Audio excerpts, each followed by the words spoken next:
Мына эки мушкерди тең Садык Ашыров ортого чыгырды.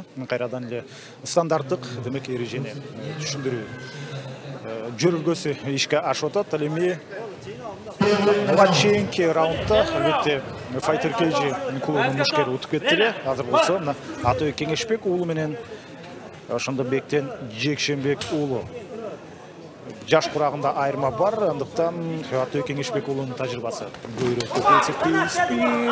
Бирок ал мезгилде 18 жашар бектен түз эле мына ушул жерден азыр моюнду тартып кеткенге аракет кылып атат. Эки бутту өткөрдү, андыктан дал ушул жерде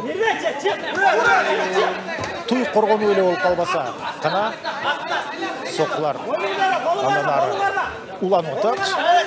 Дээрлик бардык беттеште ушундай биринчи раундда ким үстөмдүк кылса, ал аягына чейин ийгилип чыгат деп атат. Да, налетел удар, сразу зашел за спину.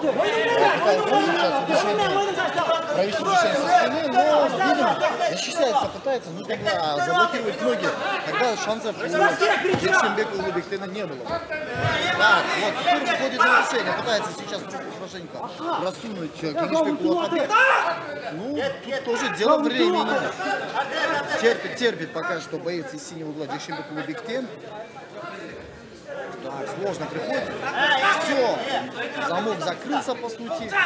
Теперь вопрос времени. Все, просунул руку. Теперь нужно контролировать. Оттягивать ноги. Да, вот правильно делать. Оттягивать ноги. Все. Все, проигрывает Кеңешбек Атабек.